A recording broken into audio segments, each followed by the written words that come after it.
保卫战，保卫你最纯真的爱情。大家好，欢迎大家来到天津卫视大型情感节目《爱情保卫战》。大家好，我是情感观察团成员莎娜。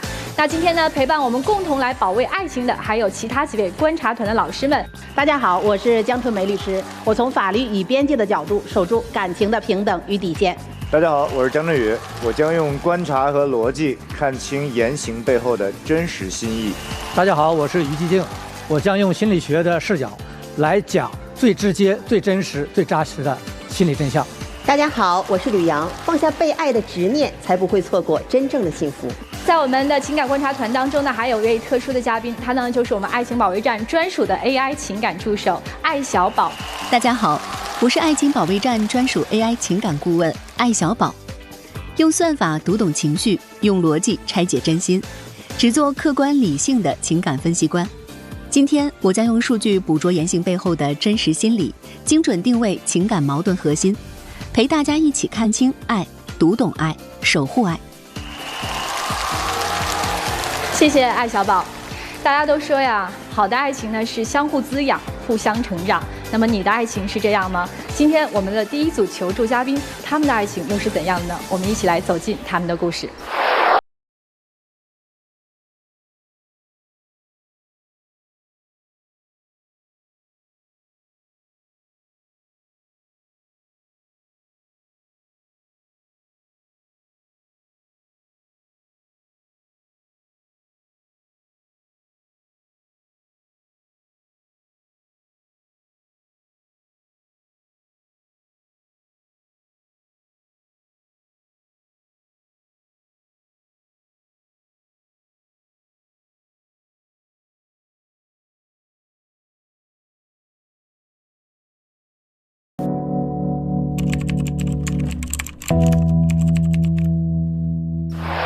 10个月的感情就已经把真心磨碎了，那这样的爱情到底还是否能继续呢？我们掌声有请今天的求助嘉宾登场。乐乐29岁 ，IT 销售；宁宁28岁，中英翻译。欢迎你们啊！我们先来说一下今天来到我们节目的核心诉求是什么？我想彻底分手，因为每一天他就是跟这个比较，跟那个比，我真的受不了了。我不同意分手，为什么要分手呀？就因为这点小事你就要跟我分手吗？我觉得你要是足够爱我的话，你就应该通过我的这些所有的考验啊。那为什么别人的男朋友都能做到，你做不到啊？哦，一个要分，一个不分。那咱这样不着急说分手不分手的事儿，咱先聊聊开心的事儿啊。愿意回忆一下两个人是怎么认识的吗？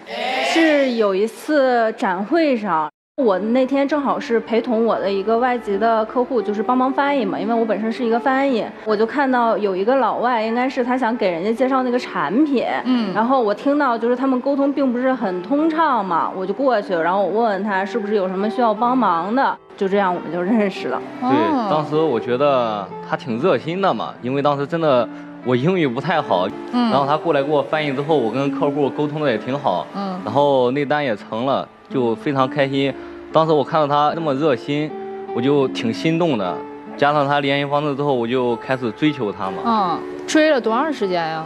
大概追了有2个多月吧。我就觉得这个小男孩还挺细心的嘛，就是感觉跟他在一起挺有一种踏实的感觉的。但是我以为他能跟我在一起之后，他能为我们的以后的生活考虑，但是没想到就是他特别安于现状，就一点都不为我们未来考虑。他口中的这个安于现状，他口中的我没有上进心，完全就是因为在他心中，他经常拿他前男友跟我做比较，我真的很受不了这一点。这事儿在恋爱当中真不能忍，姑娘。他要是天天说，哎，我跟你说，我前女友比你漂亮100倍，这话你受得了吗？就是我也不是想让他就是跟我前男友一模一样啊，就是我觉得别人能做到的事情，他应该也能做到呀。我还挺好奇的，他是怎么拿你跟他的前男友比较的？就从刚开始我们谈恋爱吧，我提前半个小时去了他经常跟我说的那家重庆火锅店，去提前取号。等他到了之后，正好我们就吃饭了。我给他点了他爱吃的嫩牛肉呀，还有黄喉，我还帮他涮菜。但是吃到一半，他突然把筷子给摔了。然后我当时我就挺懵的，他说你怎么不给我剥虾呀？我赶快我给他煲了一碗虾，我说对不起宝宝，我刚开始处对象没有太多经验。然后他就特别的生气，他说我前男友我们第一次吃饭他都知道给我煲虾，还知道我不吃香菜，知道我不吃生姜，你为什么做不到这些呢？我觉得真的这个就不是经不经验的问题啊，这不就是用不用心的问题啊？你不能说你没有经验让我去受委屈这些事情呀。那你说煲虾哪受委屈了？那网上不都说吗？如果你男朋友在旁边，他都不给女朋友煲虾，那这虾吃了还有什么意义啊？我也没有，女生不会剥虾都是吗？不是，我觉得，因为他身为我男朋友嘛，那我找一个男朋友，我不就是想找一个依靠吗？我觉得这就是他爱我的表现啊。那你说你不吃香菜这事儿，他咋知道呢？我之前跟他有提过，我觉得我既然说出来这个事情了，然后你没有记住，我就觉得这就是他没有用心的一个问题。所以就这谈恋爱就得拿个本儿和笔哈，就随时得记一下。就除了这个事儿会比较，还有其他的事儿会拿你比较吗？哎呀，有啊，生活中就任何一件小事，他都能够拿出来前男友去给我比较啊。就好比在家，我跟他倒热水吧，摸了一下杯子，他直接就扔那儿了。他说你给我倒这么热，我怎么喝啊？我前男友都是给我倒45度的水，我正好可以喝下去。你给我倒这么热，我怎么喝呀？我当时我就特别的懵。那我这是拿手碰了一下杯子，我要直接喝，那不就直接给我烫着了吗？我觉得这就是你很不细心啊。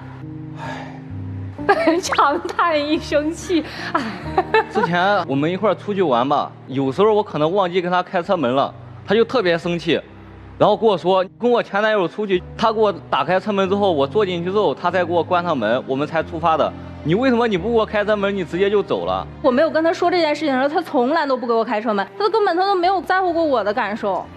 那我就更好奇了，你那个前男友那么完美，这咋分手了呢？这不得对吧？对呀，这个就是好奇是吧？这个就很有疑问，对不对？对呀。我之前我就问他，我说，哇塞，你这么好的一个前男友，对你又那么好，但是为啥会分手呢？是啊，他真的问我这个问题，还问了好几遍啊。我每次我问他，他就给我生气，他说你为什么在这儿给我找事？为什么揪着之前的事情不放？但我觉得就是我提，我只是就是想让他做到一些事情，是为了我俩以后好。但是他提，我觉得就是为他自己的不作为就找借口呢。我们两个一扯到这个话题，他就给我冷战。有一天，他姐姐来我们家玩了，然后我就问他姐姐，我说他在上段恋爱关系里边是不是受的挫折挺大的？是不是有一个结一直没有解开？然后他姐姐就说，确实之前有一个前男友，但是他那个前男友游手好闲的，还没有工作，然后偶尔还跟宁宁要钱啊。我自己心里面就想，这也跟他那个完美前男友不符合呀。后来我明白过来了，就不存在这个完美的前男友，这就纯他编造出来的，用来跟我做比较，让我满足他。真的是编出来的吗？确实是我编出来的，但是我也不是有意要骗他的呀，因为我确实上一个男朋友，他对我也挺不好的。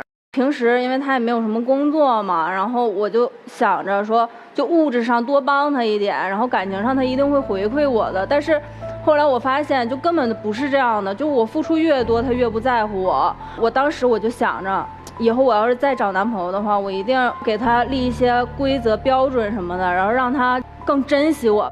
可是你有没有想过，你把你前男友犯下的错误强加到我身上，我就一直活在这种阴影下。我觉得我俩的感情在慢慢的变好啊，就比如说去年的生日的时候，因为我跟他说过，就是我比较注重仪式感嘛，然后他还特意给我准备了从1岁到26岁的生日礼物，然后我当时还特别感动嘛。我给你送生日礼物是因为我爱你，我觉得我们可以好好走下去，而不是说是因为你对我所做的那些让我得到了改变。哎，我在想一个问题啊，他这个谎言拆穿了之后，没有这样的一个前男友，那之后这标准怎么办呢？就是我们那次敞开心扉的聊完之后嘛，他也觉得这个所谓的前男友这个标准，但我之后我就没有再提过了呀。对呀，是没有再提过了呀，这已经提不了了嘛，我们都已经心知肚明了，再提也没有什么意义了嘛，所以就没有提过了。我当时我就特别开心，我觉得哇塞，我们终于可以好好的在一块儿了。但是没过多久，他这个所谓的完美前男友的标准没有了，又出现了一个新的标准。什么标准？前男友吗？不是，他就开始说我闺蜜的老公拿她闺蜜的老公跟我比，她大学闺蜜去年10月份结婚，然后她参加完婚礼之后拿出来照片，她说你看萌萌结婚，她老公给她买了钻戒多大，还有她家的房子多大。她说等到咱们结婚的时候，你也要在北京买房。我刚在燕郊买房没多久，首付刚付完，你也能理解我一下好不好？我就是想结婚的时候稍微体面一点。我觉得如果要是你做不到的话，就会很没面子。所以你现在觉得他拿不出手是吗？我就是觉得他可以变得更优秀一点嘛，然后也是为了我们以后的生活嘛。他怎么能变得更优秀？他其实他就是觉得我做的不够好。今年年初吧，她的另一个闺蜜也结婚了，她闺蜜的老公跟我是同行，都是做 IT 服务器销售的，但是她之前业绩还没有我好呢。就在去年年末吧，抓了一个单子，一下提成提了80多万，然后她就有事没事就拿着倩倩老公的微信提车的那个朋友圈给我看。不是，那你也知道，人家之前的根本就没有你做的好啊。倩倩的老公开了一个自媒体，他账号，然后慢慢的把自己人设给建立起来。对啊，那你也可以开自媒体账号啊。你说你一天你早起晚归的累死累活，你守那点死工资有什么意思？哎，那个我问一下，就你那闺蜜倩倩，就她每个月挣多少钱啊？她挣的有你多吗？她没有我赚的多，而且她还没有我长得好看，我觉得。就是你觉得处处不如你，但是找的男朋友却处处都比你男朋友强。对，而且她男朋友也不是那种就是一开始就很强的，也是因为她想要给我闺蜜更好的生活，她就会想办法呀。但是她不会，她就特别安于现状，我觉得就是一点上进心都没有。那咱换个男朋友，你觉得怎么样呢？我还是挺喜欢他的。我觉得如果要是他足够爱我的话，他应该会为了我变得更优秀一点。他就让我辞职，让我出去创业，然后他给我的感觉就是我创业能够提升他的面子。她跟她闺蜜说：“哦，我老公也创业呢。”创业他也不是一创就成的呀。对呀。可是他都没有试过呀，我想让他就是尝试一下嘛，哪怕试一试呢。可是你有想过吗？失败了之后，连那8000块钱的工资都没有了，怎么办？所以就在这样的压力之下，你是受不了了，是吧？对，不是拿这个比较，就是拿另一个比较，天天活的人不人鬼不鬼的，我真的受不了了。理解。那接下来就要求助一下我们观察团的各位老师了。这段爱情它值得保卫吗？我想保卫，原因是我在你们身上看到了好多爱情必经的那段路。我们可能都有在别人的目光和别人的标准当中徘徊的那个过程。女孩子，你可能有一个很大的误会，你觉得我找一个男朋友或者是未来的丈夫，他就得让我过得幸福。姑娘，他找你不是为了让你过得幸福，是因为他觉得和你在一起他幸福。如果他都不幸福，这就走不下去了。所以我为什么要保卫，是因为我觉得每段感情都是要走过成长的历程的。看在你们还走在半道上，我给你们投一个支持票。我跟卢老师的观点不太一样。不保卫，为什么不保卫呢？双方都很痛苦啊。女方在索取，在逼着男方做一些非常透支的事儿，不断的攀比。男方在这种情况下，我觉得有一种窒息感。今天这个乐乐，我能体会到他那种痛苦。我为什么不支持？我觉得这个女方啊，她就应该这一次要夭亡一次。第一次失恋是因为什么呢？自己付出多了，找了一个不负责任的男人，这也是不行的。这次你矫枉过正，如果这一次你失败了，最后你要衡量一下，情感婚姻是要讲究平衡的，是双方共同进步的，才能走得更远。我的个人观点是要保卫一下。哦，保卫，但难度有点大，难度主要体现在女孩能不能稍微做一些调整。我们先从两个人的精神状态来看啊，咱们看男孩这个站姿其实挺高个子，也挺帅的，那站起来就是感觉重压重重，连站直了都有点吃力。哦，而且我们能听得出来，男生还是比较踏实的，还在燕郊买了房，然后在正常上班，而且是逐步的缓慢的在上行，对吧？为什么说难度在姑娘呢？你基本上所有的行为是2个字，叫鞭策，只是你不太会鞭策，编造了一个前男友也好，闺蜜也好，你是希望我自己的先生能够越来越好。但我告诉你一个特别残酷的事实：如果你遇到了一个男友在外面生意非常成功，那么他的脑子不需要一个幼稚鬼，他需要自己的女朋友能够给自己营养，精神上的营养，能够觉得跟女朋友在一起的时候是要得到鞭策的，但是那些建议、那些思路是要给他力量的。那当然，我为什么说还是要值得保卫一下？因为这个姑娘其实脸上藏不住，从一开始回忆他俩怎么认识的，脸上就有甜甜的笑。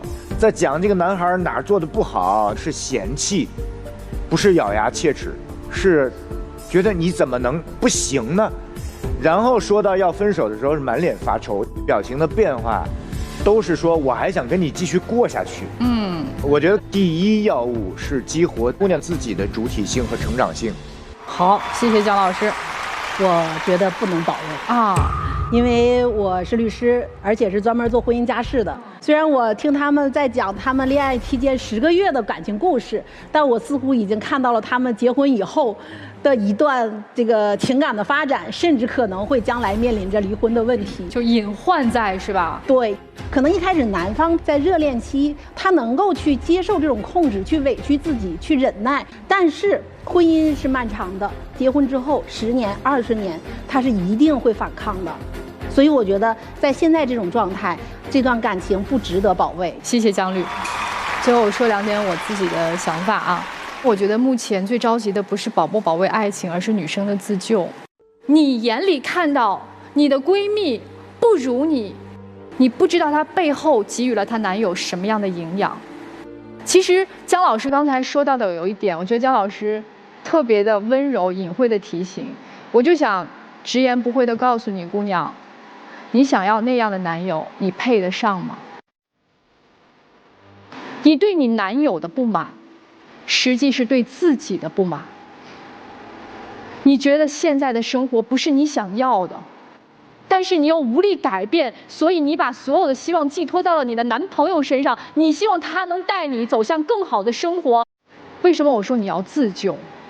你所有的不满是对自己。你这么年轻，应该要给自己力量，要给自己信心。我谁都不靠，我有自己的羽翼，我有自己的锋芒。所以我希望从这段感情当中，你能蜕变成长，自己变强大，比希望男朋友变强大来得更好。那接下来呢，我们要有请我们的艾小宝了，看看他从理性的角度，这段感情到底值得保卫吗？好的，珊娜老师，从刚刚2位的表述里，我分析得出，这段感情女方问题占比72%，男方问题占比28%。核心矛盾是女方因极度缺乏安全感，将爱情变成一场永无止境的攀比与考验。男方在长期的打压与消耗中情绪崩溃，最终导致关系破裂。建议女方立刻停止攀比与打压行为，学会尊重与接纳男方的真实状态。男方明确设立亲密关系的边界，不再无底线满足女方的不合理要求，优先考虑自己的感受与需求。谢谢艾小宝，请2位先走上我们的爱情传送带。有一些你们过往甜蜜的瞬间的照片，你们愿意看吗？会议。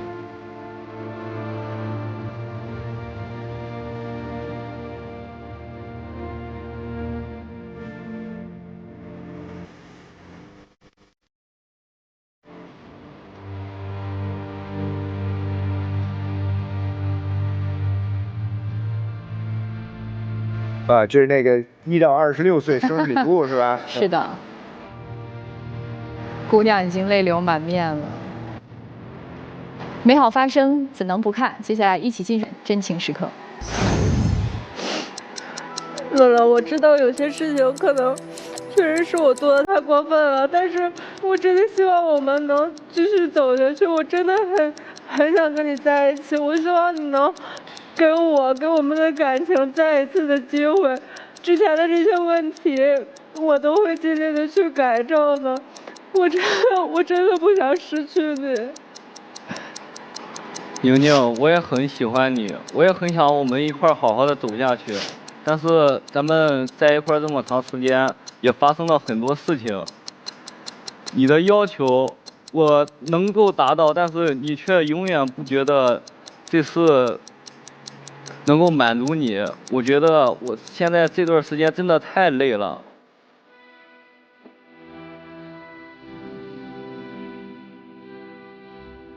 对不起，乐乐。好，时间到，请你们先回到门后。如果你们选择想要继续给彼此一个机会，就可以重新回到我们的舞台上。各位老师，你们觉得他们的选择是什么样的？我觉得他们不会在一起了，我觉得会出来。那我们就一起来看一看结果到底如何。3、2、1，请开门。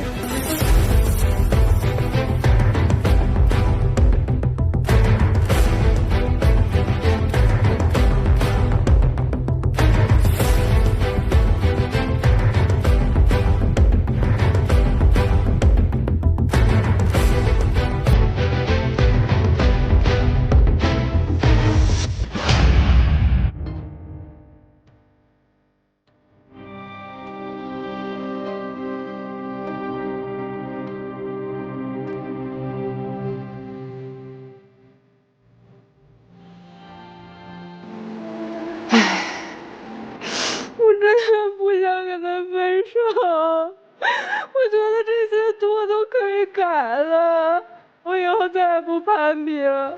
那可是现在这样的结果，你能接受吗？我不太能接受，我还是想跟他在一起。我真的还是挺爱他的，我也没有想到我们会变成这个样子。我知道现在你肯定很难过。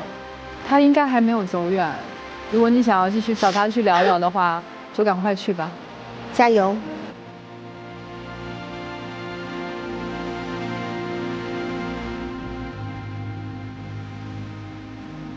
结果就是这样，男生暂时离场，也许他也需要一段冷静的时间。好，那接下来呢，我们要一同走进我们下一组嘉宾的情感故事，他们到底遇到了怎样的情感困惑呢？我们一起来看。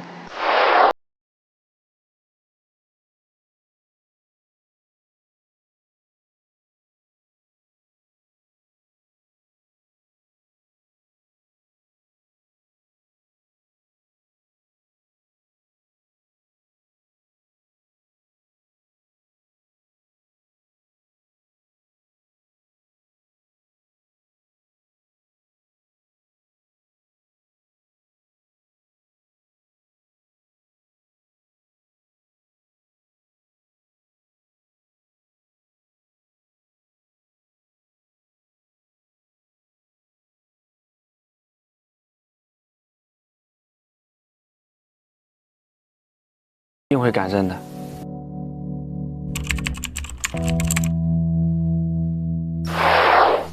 掌声有请求助嘉宾登场，欢迎他们。周先生，25岁，家政保洁员；倩倩，20岁，自由职业。二位好，欢迎你们啊！来，先一句话说一下今天来的核心诉求是什么？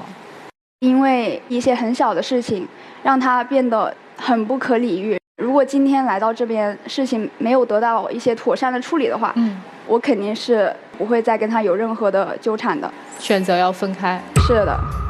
2年的感情，我不想去放弃。我确实承认我做错过很多的事情，我希望还是通过这一次想挽留一下他。这样，咱们先说说开心的事儿。你俩怎么认识的？我们俩刚开始的话是相识于一家水会，我先去应聘的营销岗位嘛，后面他也进到我们岗位当中，我们就相识了，然后发现也是同一个老家的，然后再加上他喜欢去骑机车，我也是很喜欢，然后他就经常带着我到处去玩呀，去兜风呀，对我也相当不错吧，就给我准备一些小惊喜，然后后面我们就走到一起了。后面因为公司的一些原因，我调岗去做了直播带货，一天播8个小时、12个小时都是常态嘛。当时就是因为他的身体非常的不舒服，然后他就选择离职。对，就是因为身体消瘦的很快，就是气血不足，每次上班就很累。然后当时他也是很关心我，就说要不我先把工作放一放，在家里面休息一段时间，说我的一些开销支出他都可以去承担。然后当时我也是听了他的意见，选择离职，在家里面躺了好几个月。哦，所以那一段时间是他来承担你们2个人的日常的生活开销。是的。那之后呢？你有在找工作吗？之后也没有去找工作，因为他当时在我们那边干营销，属于我们那个部门的销冠，每个月都能赚个10000把块钱，也够我们2个人去生活。然后我就也没有去找工作，一直在家里面做饭呀、洗碗、洗衣服这样子。刚开始还挺好的，然后后面的话，他在那家公司里面认识了一个老板，那个老板想要带他去创业，他也是选择了离职嘛，然后跟那个老板出去创业去了。刚开始还挺好的，因为他在创业也赚的有钱，然后我就也还是就是在家也没有去上班，然后那一个创业的项目慢慢的就不行了，投进去的那10几20万就全部都打了水漂，从那个时候开始就发生了很大的一个转变，我们的感情。那你那个时候也没有工作，那你们2个人的生活日常开销怎么办呢？我创业失败之后，我女朋友她就有自己的一技之长，然后就是做直播，她有时候会去接一些模特的兼职。她当时就很消极，就是觉得我之前1个月赚好几万，再让我干一个4、5千的工作，她接受不了。她就说想休息一段时间。我因为身体原因不也在家休息了吗？她也很支持我。我想着，那我们就将心比心嘛，让她也在家休息一段时间。所以你辛苦了多久？差不多我是干了有7、8个月兼职是有的，然后他没有赚钱的期间就是一直在家里面打游戏。去年年底的时候，他爸妈想让他早点结婚，我们俩去商量彩礼啊、婚礼的一些布置的时候，就是我的想法跟他的想法不一样，我想要布置隆重一点，因为都想拍美美的照片嘛。然后他就觉得就结个婚没必要花那么多钱，吃一个酒席就好了。我就觉得他不爱我，我就一顿说他，他就说我为什么这么物质，说我怎么变成这样了。然后后面他在家里面就是大发雷霆，把茶几上所有东西全都就是砸了。他砸完之后就离家出走了嘛，过了3、4天也没有回来，我就给他家里人打电话了。然后他爸妈当时也是很着急，他妈从老家大老远的跑到我们的那个租房里面去了，就先安慰我嘛，然后又给他打电话让他赶紧回来。他当时也回来了，他爸妈就说他嘛，然后他也就是比较孝顺的那种吧，他也比较听他爸妈的话，就哄我。当时其实我是不想原谅他的，因为我从小是一个留守儿童，没有体验过父爱和母爱，但是我在他家，就是他爸妈真的对我特别特别好，然后也想在他家去找到那种父爱和母爱的感觉，我就选择了原谅他。然后后面有一次我接到了一个比较大的一个活动，差不多是1个星期赚了有3、4千块钱吧。我想着跟他一起出去骑着机车到处去逛一下，回来的过程中我们又发生了一起很大的矛盾。当时去的时候还是挺好的，玩的时候我们玩的也很开心，他可能也是比较激动。当我们回来的时候，在走那个国道，安全头盔里面会有那个对讲耳机系统，然后他就一直会跟我分享因为我当时的车速是比较快的，心里比较着急，我就突然吼了他，我说你不要一直跟我去讲，你很容易让我去分心。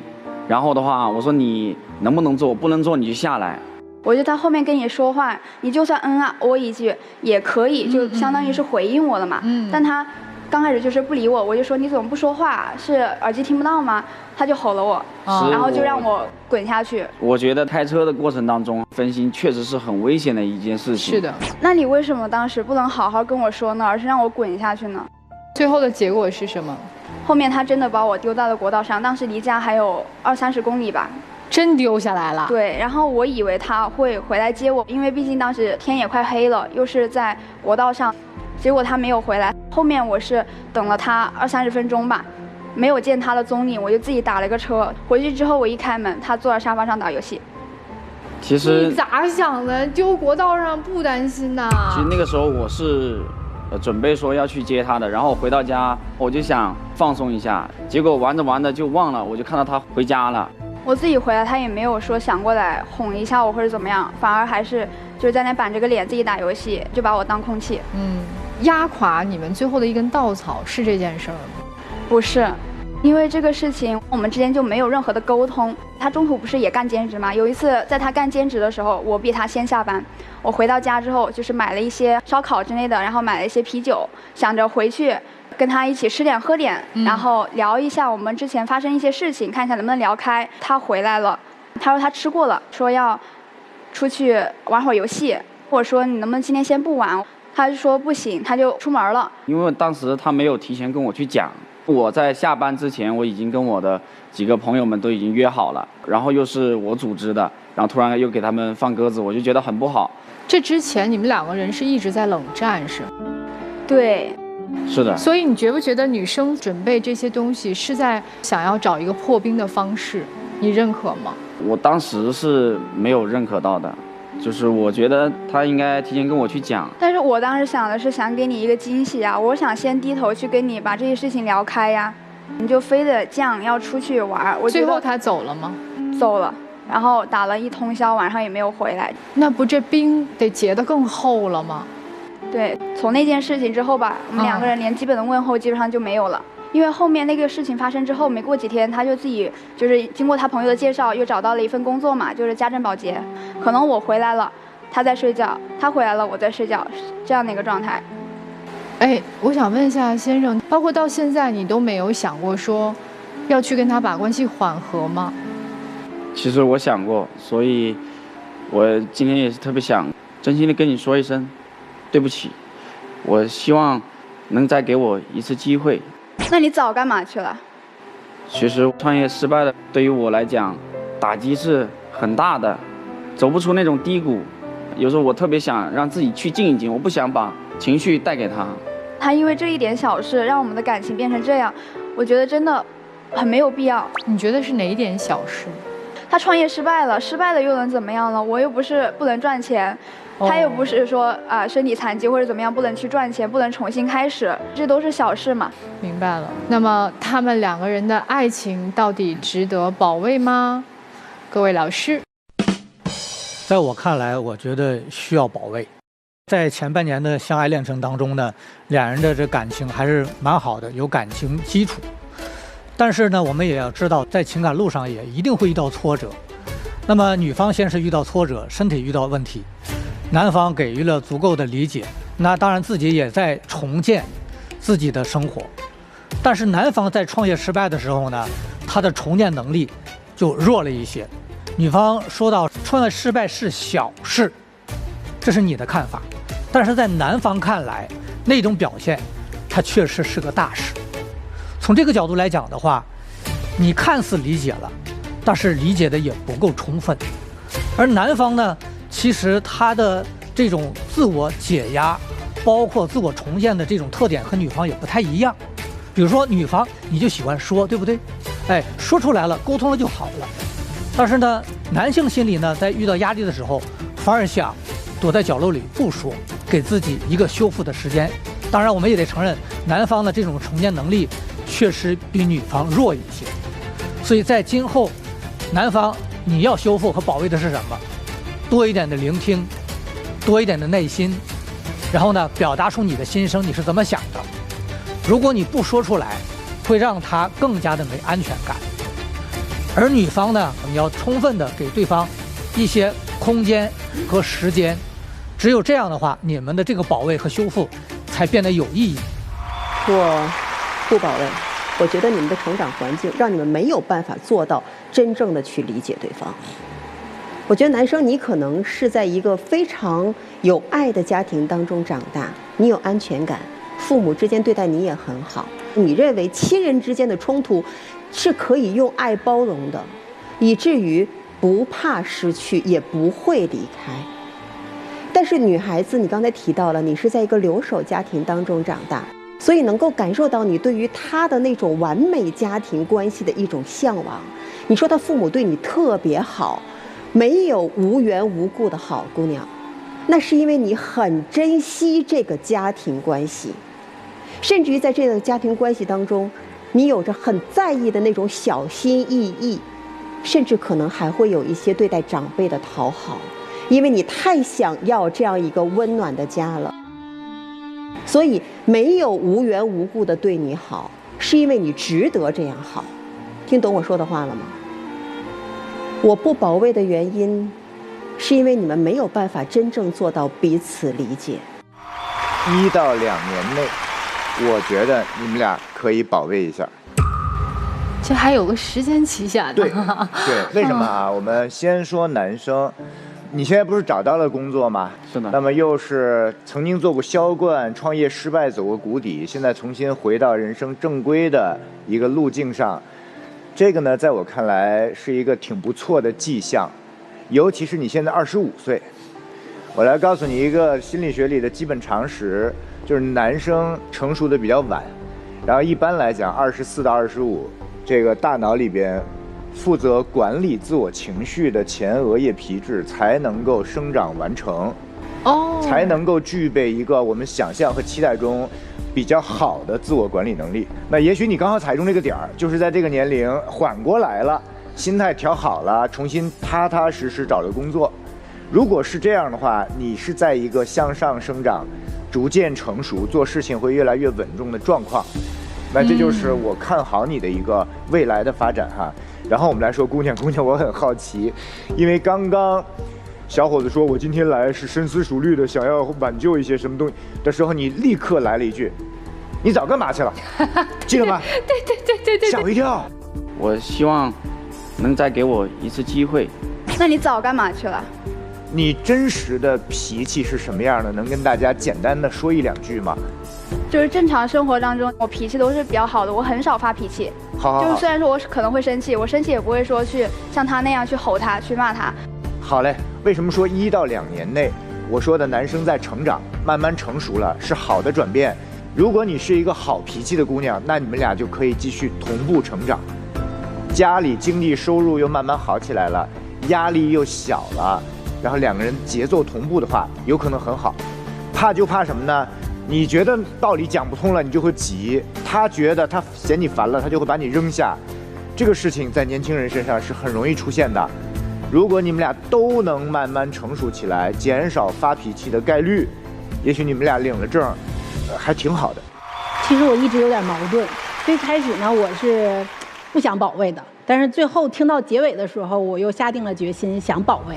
一开始不保卫的这个原因呢，是因为男方这个情绪不太稳定，考虑安全是对的，但是他的出来的这个言语是非常的暴躁和伤人的。但是当你们讲到最后的时候，又改变了我的一个想法，是因为男方从这个沉沦中走出来了，而且他做的工作是从保洁开始的。我认为你的心态变得成熟了，你开始有一个男人的责任感了。所以当这点的时候，我又想去保卫了，希望你发挥你的特长，能够给家庭带来稳定的收入，能够给我们女方一个安全稳定的家庭环境。我就继续保卫。好，谢谢姜律啊。我最后说我的观点啊，我不保卫，因为如果说从一个追求事业的这个角度上来看，他是一个有事业心、有责任心的一个好小伙子。但他不是一个好男朋友，哪个男朋友能把自己女朋友丢国道上啊？我要是你姐，我要是你家人的话，我当时就让你跟他分手，没必要受这个委屈。你俩不要受他太大影响。你看他刚才都撸胳膊挽袖子了，他把自己给带进去了，就是他要受这个委屈是怎么着？但我觉得这姑娘能够靠自己的这个收入，能够接纳男朋友创业失败那么长一段时间，就是她其实心智的成熟程度比她今天在舞台上表现出来要大。所以她更是一个好姑娘，她更值得更好的呀。好小伙子刚开始长，刚开始变成熟，你这会儿不能当姐姐的，就被这往人拆去了。就是我觉得有一句话说的特别对，一定要找一个本身就很好的人，而不是一个对你很好的人。因为本身就很好的人，他有底线。如果说一个对你好的人，当他不对你好的时候，那他就能干出很多没有底线的事儿。我们都发表了自己的观点，我们还有一位特殊的嘉宾，就是我们的专属 AI 情感顾问艾小宝，一起来听听他怎么看。从刚才2位的表述过程中，我分析得出以下结论：这段感情责任占比清晰，男方75%，女方25%。男方因创业失败，心理受挫，沉迷游戏逃避现实，缺乏家庭责任感是矛盾主因；女方因缺安全感，过度付出，无底线包容，间接纵容了男方。建议男方承担家务并上交工资卡，用行动重建信任。女方要设立明确底线，学会爱自己，暂缓结婚，给彼此6个月观察期。那接下来呢，请2位走上我们的爱情重生带。你们是否想要看看过往的一些甜蜜的回忆呢？看吧，看。好。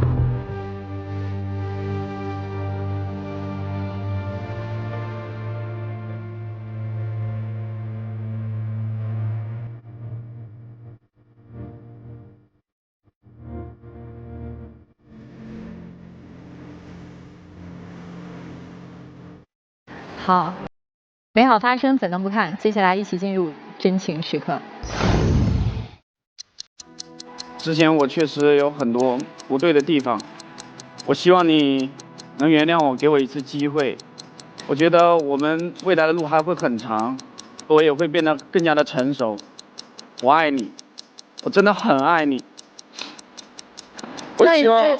那你这些话为什么之前不对我说呢？我为我之前的事跟你道歉，对不起。希望你能给我一次机会，希望你不要走。我真的很想跟你共度余生，我希望你再给我一次机会。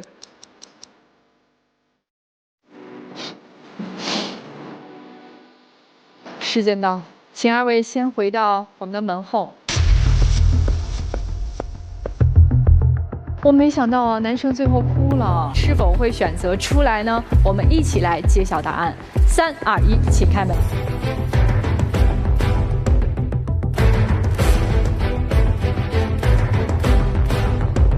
男生在，女生不在。这是不出来也给撞出来了，给男孩吓坏了。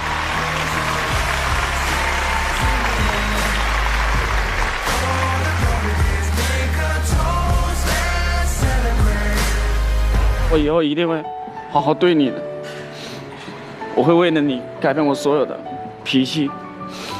对不起，亲爱的。来，给你们俩鼓掌。害怕了，是不？是我太怕失去他了，因为我觉得，在我创业的这一段时间里面，他每天都很辛苦的去赚钱去供我。我现在回想，好孩子啊，好孩子，知错就改。所以我以后一定会对他更好。好好抱抱他吧。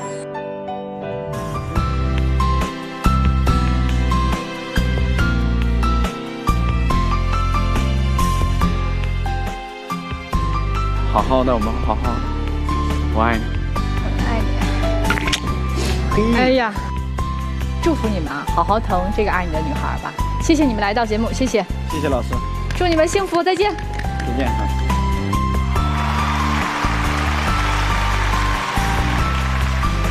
非常感谢大家的收看，也感谢我们观察团的各位老师。我们下期《爱情保卫战》再见。